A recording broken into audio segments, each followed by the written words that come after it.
saat-saat seperti apa atau keadaan apa yang membuat iman kita itu lemah, iman kita itu jatuh, kita menjadi putus asa, kita menjadi lupa akan firman Tuhan, lupa akan janji Tuhan, sehingga kita menjadi jatuh dalam iman.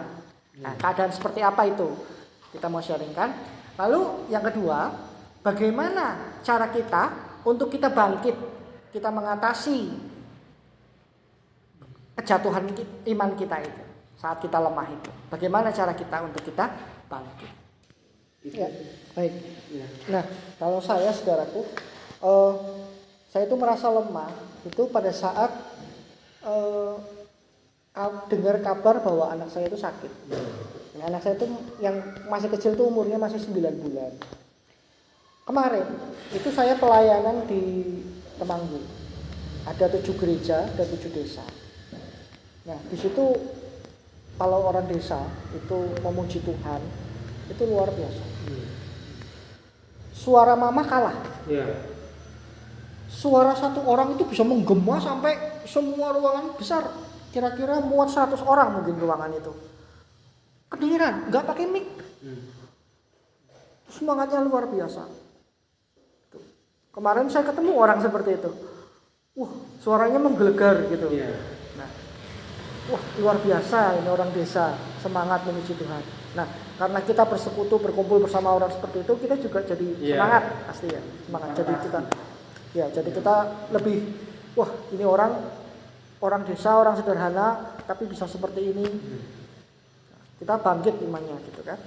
Tapi pada saat saya mau melayani, saya mau membawakan firman Tuhan, saya dengar kabar dari istri saya lewat WA. Pak, Dede sakit katanya. Waduh, saya mau bawain firman Tuhan, anak saya yang kecil sakit. Saya di Temanggung, panas, badannya 37,2, terus badannya itu merah semua. Waduh, jangan-jangan kena campak ini kan, takutnya kena campak kan biasanya. Takutnya kena campak ini. Waduh, gimana ya? Saya masih di Temanggung, nggak bisa berbuat apa-apa, gitu kan. Akhirnya saya bilang ke istri saya, ya coba nanti kita doakan lah, kita doakan. Kita besok kalau ada dokter bawa ke dokter, gitu kan. Tapi sejak saya dapat kabar itu, pastilah secara manusia pikirannya nggak bisa fokus ke pelayanan kan. Pasti gimana ya anak saya, gimana ya ini ya, gitu kan. Nah, justru di saat itu saya coba duduk diam di bawah kaki Tuhan. Nah, ini caranya saya mengatasinya. Saya duduk diam di bawah kaki Tuhan dan saya mulai membaca firman Tuhan, merenungkan.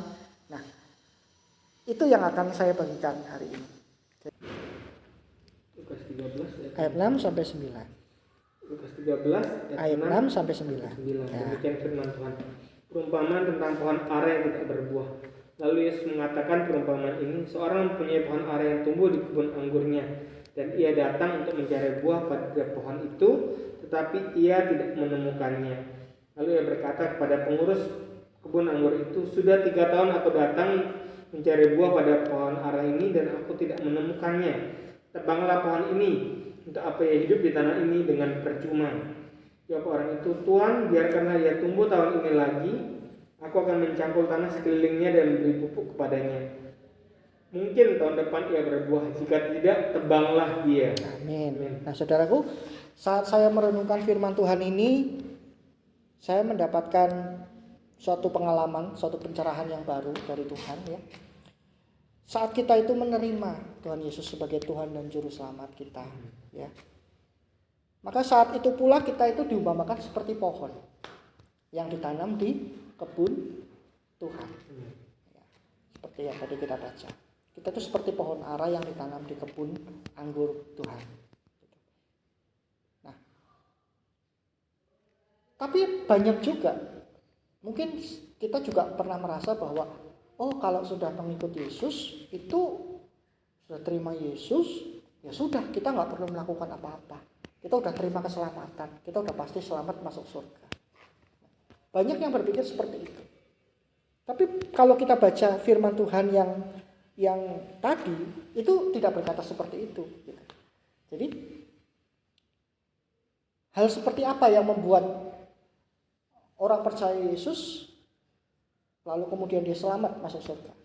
Nah, Hal-hal itu adalah ketika seseorang itu sedang dalam keadaan yang kritis, sedang dalam sekarat, mau meninggal, dan dia menerima Tuhan Yesus, kemudian dia mati, meninggal, maka dia selamat masuk surga. Contohnya adalah penjahat di samping Tuhan Yesus. Jadi dia tidak melakukan apa-apa, tapi dia selamat masuk surga. Nah pertanyaannya, bagaimana dengan kita?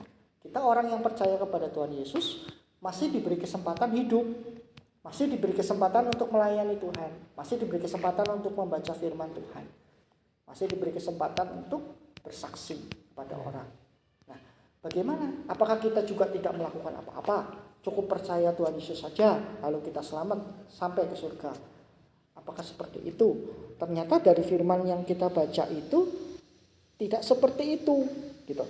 Kita akan baca lagi di dalam Filipi bab 1 ayat 21 sampai 24. Filipi bab 1 ayat 21 sampai 24. Filipi 1 ayat 21. Ya, Filipi Karena 1. bagiku hidup adalah Kristus dan mati adalah keuntungan. Ya. Tapi jika aku harus hidup di dunia ini, itu berarti bagiku bekerja memberi buah.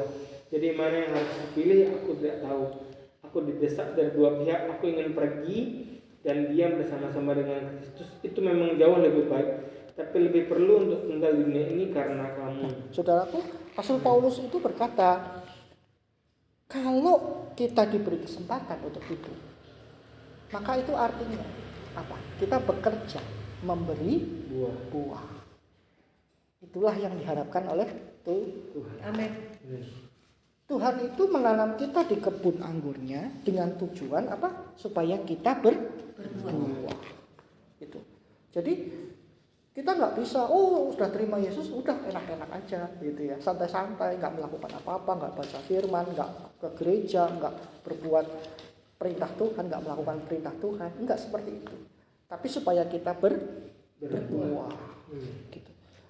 Karena kalau kita tidak berbuah, maka kita pasti ditebang. Gitu. Nah, kemudian buah apa sih yang diminta oleh Tuhan Yesus supaya kita menghasilkannya? Kita baca di dalam Galatia 5 ayat 22 sampai ayat ke-23. Galatia 5 22 sampai 23. Silakan. Tapi buah roh ialah kasih, sukacita, damai sejahtera, kesabaran, kemurahan, kebaikan, kesetiaan, kelemah lembutan, penguasaan diri. Tidak ada hukum yang menentang hal-hal itu. Amin. Jadi ada buah-buah roh yang harus kita hasilkan. Kalau kita sudah lama percaya Yesus, menjadi orang Katolik atau menjadi orang Kristen, tetapi kita tidak menghasilkan buah-buah roh, karakter kita tetap sama. Dulu kita jahat, sekarang kita jahat. Dulu kita suka nipu orang, sekarang kita tetap nipu orang, gitu ya. Artinya apa? Kita tidak berbuah. Karena buah roh apa tadi?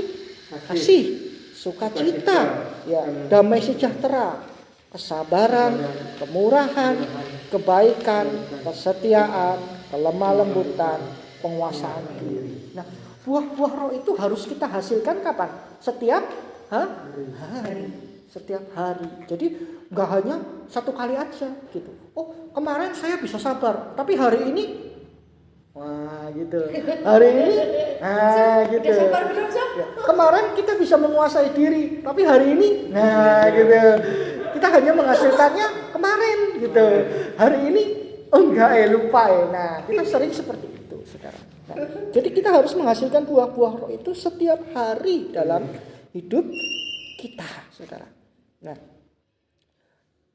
saya nggak akan menjelaskan mengenai buah roh ini ya, kesabaran, kebaikan, kesetiaan dan sebagainya. Itu saya pikir sudah jelas ya, semua sudah ngerti lah ya. Sabar itu apa, setia itu apa, penguasaan diri itu apa, sudah ngerti semua. Nah, yang saya mau sharingkan, bagikan pada pagi hari ini adalah gimana caranya supaya kita itu bisa berbuah banyak dan setiap hari kita mengeluarkan buah roh. Kita mengeluarkan buah yang diinginkan oleh Bapa. Nah, caranya gimana supaya kita itu bisa berbuah banyak? Yang pertama, cara untuk supaya kita berbuah banyak adalah berakar dalam iman yang teguh. Kita baca di dalam Matius 13 ayat 20 sampai 21. Matius 13, 20 sampai 21. Benih yang ditaburkan di tanah yang berbatu-batu ialah orang yang mendengar firman itu dan segera menerimanya dengan gembira. Tapi ia tidak berakar dan tahan sebentar saja. Apabila datang penindasan atau penganiayaan karena firman itu, orang itu pun segera murtad. Amin. Nah, saudaraku, benih yang ditabur di tanah yang berbatu itu nggak berakar dikatakan. Dia nggak bisa berakar. Kalau datang penganiayaan, datang penindasan, datang cobaan, maka dia akan murtad, akan jatuh imannya. Nah, saudaraku, saya itu punya 3 orang saudara sepupu, saudara, di Cilacap. 3-tiganya mualaf semua, saudara. Kenapa? Pertanyaannya. Karena mereka tidak punya dasar yang teguh. Mereka tidak berakar. Gitu. Nah, saudara, orang yang tidak berakar, tidak punya dasar yang teguh, ya, itu pada saat pencobaan itu datang, pada saat penganiayaan itu datang, maka seketika itu juga dia akan layu, akan mati, sama seperti pohon. Kalau pohonnya itu tidak punya akar yang kuat, kena angin sedikit saja akan tumbang. Dan bahkan pohon itu selamanya tidak akan berbuah. Itulah pohon yang tidak memiliki akar yang kuat, saudaraku. Nah, kita baca di dalam Ibrani 11 ayat 1. Apa yang menjadi dasar atau akar kita? Ibrani 11 ayat 1. Silakan. Iman adalah dasar dari segala sesuatu yang kita harapkan dan bukti dari segala sesuatu yang tidak kita lihat. Iman adalah dasar. Jadi iman itu yang mendasari kita. Iman kita harus kuat. Iman kita harus teguh. Jadi saat pencobaan itu datang, saat badai itu datang, pohon kita tidak tumbang. Kalau iman kita lemah, sedikit-sedikit goyang, sedikit-sedikit jatuh, sedikit-sedikit tumbang. Nah, itu kita tidak punya iman yang kuat, saudara. Nah, iman itu adalah dasar dari segala sesuatu yang kita harapkan. Kita mengharapkan apa? Kita harus punya iman supaya tidak tumbang. Dan bukti dari segala sesuatu yang tidak kita lihat. Nah, itulah iman. Kita memang belum melihat Tuhan. Kita memang belum melihat pertolongan Tuhan. Kita memang belum melihat berkat Tuhan. Tapi kita punya iman. Amin. Ya, kita punya iman. Itu yang membuat kita kuat, saudara. Ya. Nah, kemudian pertanyaan berikutnya. Bagaimana sih kita itu bisa memiliki iman yang teguh atau kuat? Kita baca di dalam Roma bab 10 ayat 17.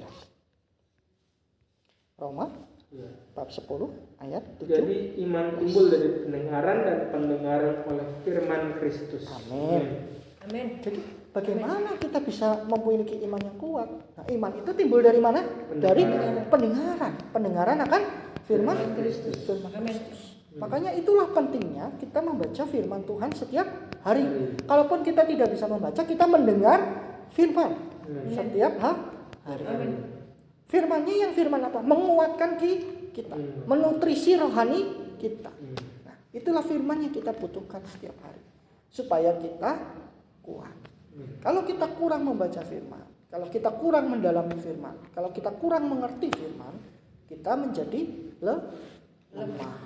Saudaraku, nah saya ada ilustrasi yang bagus begini, saudara. Saudara tahu pohon kurma ya? Pohon kurma itu buahnya itu manis atau enggak? Manis sekali, bahkan paling manis ya. Semua buah di bumi ini mungkin paling manis kurma ya. Gitu. Nah, saudara, kurma itu ditanam di mana kira-kira? Di tanah yang subur, di tanah yang banyak air, atau di tanah yang gersang, kurang air? Tanah gersang. Pada gurun, betul ya. Tanah yang nggak ada air bahkan ya, di mana-mana pasir semua ya. Tapi pertanyaannya gini, kenapa kurma itu bisa tumbuh dan menghasilkan buah yang banyak dan buahnya itu manis, saudara? Padahal nggak ada air loh. Padahal air mungkin ada, tapi di dalam tanah, jauh. Kenapa? Kira-kira kenapa? Karena gini saudara, kalau saudara itu menanam kurma, kurma itu ditanam, ya, tanahnya dicangkul, kemudian bibitnya ditanam, dimasukkan ke tanah, itu tidak begitu aja didiamkan, tapi bibitnya itu ditaruh batu di atasnya. Nah, taruh batu. Tujuannya apa? Supaya kurma itu pada saat dia mulai tumbuh, bibitnya itu mulai tumbuh, dia akan mendorong ke atas, betul? Tapi karena dia tidak bisa mendorong ke atas, karena ada batu kan, dia tidak bisa mendorong ke atas, tidak bisa tumbuh ke atas, maka dia tumbuh ke bawah. Yang tumbuh ke bawah itu apa? Akarnya. Akarnya dia tumbuh ke bawah, saudara. Tumbuh ke bawah, dia mencari air. Panjang sekali akarnya, bahkan mungkin beratus-ratus meter ke bawah. Gitu. Panjang sekali akarnya, sampai dia mendapatkan air, saudara. Nah, pada saat dia mendapatkan air, pada saat dia mendapatkan sumber kehidupan, mendapatkan nutrisi yang dia butuhkan untuk tumbuh, saudara. Nah, dia mulai menyerap nutrisi itu, mulai menyerap air itu, dia lama-lama akan tumbuh ke atas, pelan-pelan, karena ada batu kan, nggak bisa dia langsung. Pelan-pelan, tahun demi tahun ya, dia tumbuh, sampai akhirnya dia punya kekuatan, dia akan menyingkirkan batu itu. Batu itu akan pecah, saudara. Batu itu akan pecah, terbelah gitu, saudara ya. Dan dia akan tumbuh seperti pohon yang kuat. Karena apa? Karena dia punya akar yang dalam, akar yang panjang untuk dia mencari air. Makanya dia bisa hidup di padang gurun yang gersang. Di sekelilingnya tidak ada air, tapi dia mencari sampai kedalaman, dia mendapatkan air dan dia bisa tumbuh dan berbuah. Buahnya itu manis, saudara. Nah, itulah pohon kurma, saudara. Nah, kita itu seperti pohon kurma, saudara. Kita nggak bisa tumbuh ke atas, saudara. Tapi kita bisa ke bawah. Kita mencari dasarnya kita. Kita punya iman sebagai dasar kita. Kita mencarinya apa? Mencari firman Tuhan, mencari air kehidupan. Nah, saat kita sudah mendapatkan air kehidupan itu, kita serap, saudara. Kita serap, kita pakai untuk kita mendobrak, saudara. Permasalahan kita, persoalan hidup kita, pergumulan kita, kesusahan kita, kesulitan kita. Kita dobrak dan kita tumbuh. Kita tumbuh seperti pohon kurma yang menghasilkan buah yang manis. Nah, itu loh pentingnya kita untuk belajar firman. Nah, apalagi sekarang saudaraku, firman Tuhan itu sangat mudah untuk kita dapatkan. Mungkin kita nggak mengerti, baca kan nggak ngerti, baca juga ya paling gitu-gitu aja. Tapi saudaraku, saat kita menyelami firman Tuhan itu, kita merenungkan firman Tuhan itu, apa maksud Tuhan atas hidup kita, apa maksud Tuhan dalam firman ini yang kita baca, kita mencari, menggali, itu Tuhan beri jalan, saudara. Apalagi di zaman sekarang, zaman internet, kita nggak mengerti apa artinya ayat ini. Kita cari di internet, ada, saudara, ternyata. Ada yang, ternyata artinya begini. Ternyata Tuhan Yesus tuh ingin begini. Mudah sekali. Nah, itu saudaraku. Jadi, jangan bangga, ya. Jangan bangga kalau kita itu jadi orang yang bodoh. Kalau kita itu nggak pernah membaca firman. Jangan bangga kalau kita itu jadi orang yang malas, nggak pernah ke gereja. Aku ikut Tuhan kok, ya wis cukup lah, gitu. Nggak usah lah baca firman, nggak usah lah ke gereja. Nah, banyak loh saudara orang seperti itu. Ya, jadi banyak orang seperti itu. Bangga dengan kebodohan dan kemalasan. Gitu. Nggak usah lah, fanatik, gitu. Nggak usah lah terlalu mendetail ikut Tuhan. Yang penting percaya Tuhan aja lah. Kan semua agama sama. Gitu. Bisa masuk surga. Nah, itu adalah orang yang bangga dengan kebodohan dan kemalasan, saudara. Gitu. Kita jangan bangga menjadi orang seperti itu, saudara. Justru sebaliknya, kita harus seperti pohon kurma tadi. Kita mencari aliran air. Mencari di mana ada air, di mana firman Tuhan. Menggali sampai dalam. Sampai kita mendapati nutrisi yang kita perlukan untuk kita tumbuh dan bisa berbuah. Itu, saudara. Ya.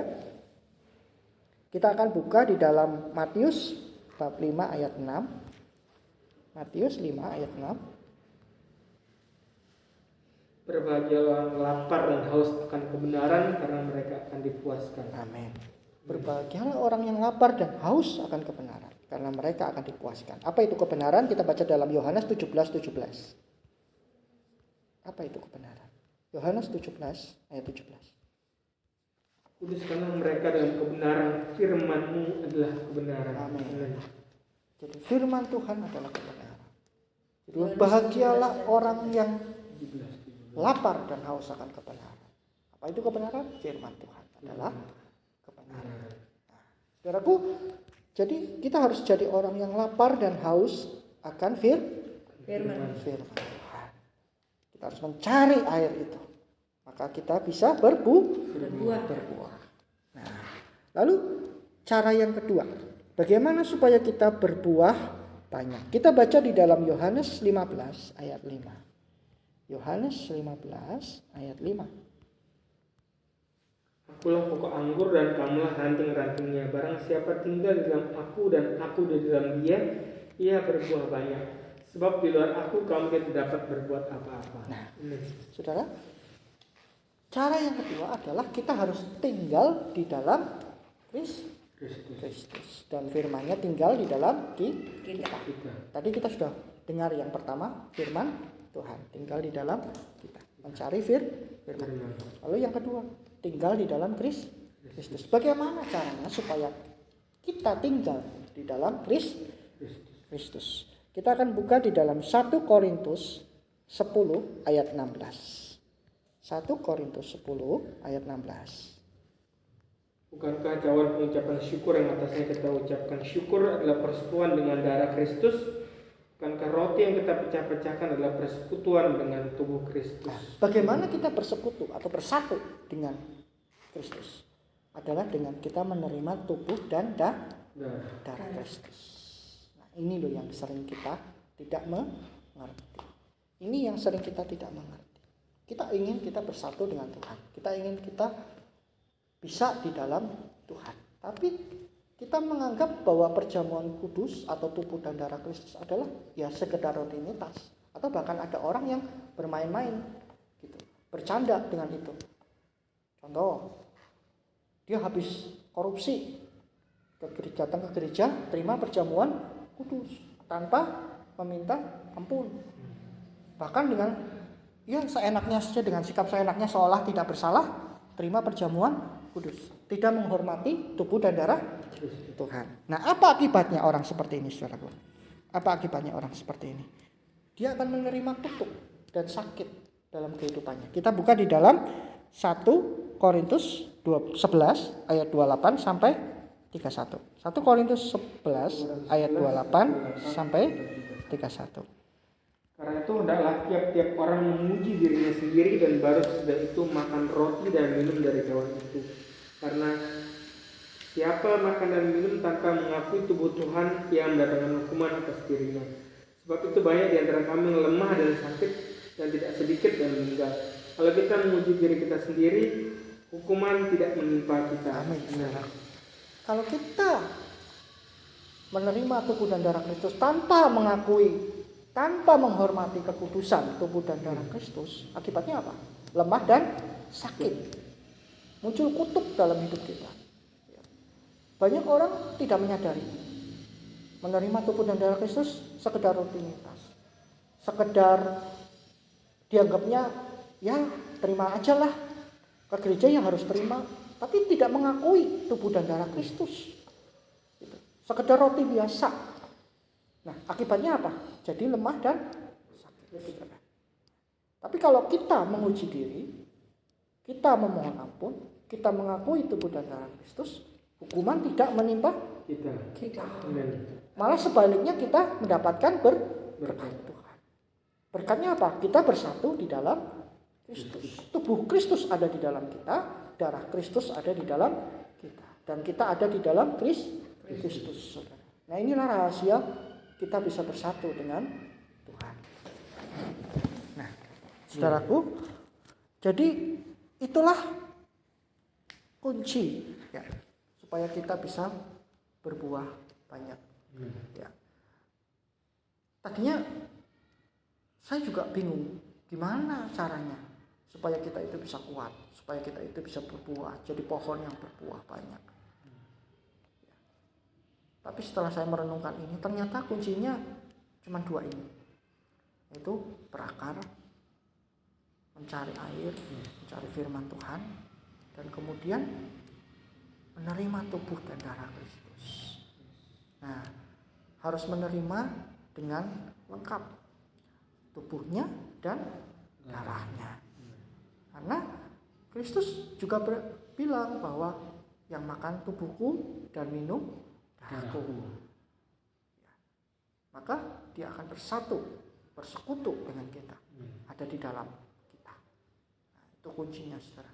Jadi kalau kita mau tinggal di dalam Kristus, kalau kita mau bersatu dengan Kristus, bersekutu dengan Kristus, mendalami firman Tuhan, dan yang kemudian menerima tubuh dan darah Kristus. Nah, apa itu berkatnya? Apa hasilnya saat kita itu berakar, bertumbuh di dalam firman, dan juga kita menerima tubuh dan darah Kristus? Kita buka di dalam Yohanes 15 ayat 7 sampai 8. Yohanes 15 ayat 7 sampai 8. Jikalau kamu tinggal dalam aku dan firman-Ku tinggal dalam kamu, mintalah apa saja yang kamu kehendaki, dan kamu akan menerimanya. Dalam hal inilah Bapa-Ku dipermuliakan, yaitu jika kamu berbuah banyak, dan demikian kamu adalah murid-murid-Ku. Amin. Jikalau kamu tinggal dalam aku dan firman-Ku tinggal dalam kamu, mintalah apa saja yang kamu kehendaki, dan kamu akan menerimanya. Ini saudara hasilnya. Jadi saat kita tinggal di dalam Tuhan, firman Tuhan tinggal di dalam kita, maka minta apa saja yang kita kehendaki, kita pasti menerimanya. Ya. Ini janji Tuhan. Inilah yang kita dapatkan saat kita melakukan firman Tuhan.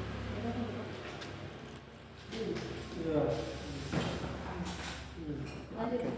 Ya. Kemudian ayat ke-8, dalam hal inilah Bapa-Ku dipermuliakan, yaitu jika kamu berbuah banyak, dan dengan demikian kamu adalah murid-murid-Ku. Jadi ini loh sebetulnya harapan Tuhan. Mengapa kita harus berbuah banyak? Supaya kita mempermuliakan Bapa di surga. Bukan untuk kepentingan kita sendiri, saudara. Bukan untuk hawa nafsu kita sendiri. Jadi sudah cukuplah kita itu main-main ikut Tuhan. Kita itu hanya sekedar ikut-ikutan, hanya sekedar ya berdoa daripada nggak berdoa, lebih baik berdoa. Ya ke gereja ya terima komuni daripada nggak terima komuni, ya mending terima komuni. Sudah cukup kita seperti itu.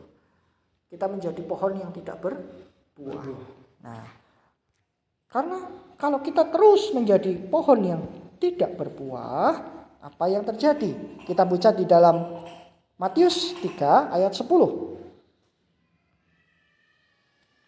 Sudah tersedia pada akar pohon, dan setiap pohon yang tidak menghasilkan buah yang baik pasti ditebang dan dibuang ke dalam api. Nah ini saudara, kapaknya sudah tersedia, dan setiap pohon yang tidak menghasilkan buah yang baik pasti ditebang.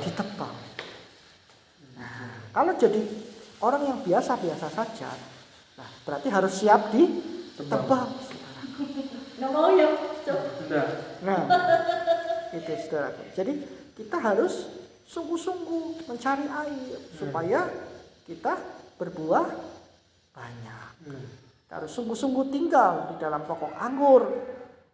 Gitu. Karena di luar aku kamu tidak bisa berbuat apa-apa, saudara. Nah, itulah firman Tuhan pada pagi hari ini. Tuhan itu inginkan kita untuk kita berbuah. Amin. Dan bukan hanya berbuah sekali, tapi berbuah banyak dan setiap hari.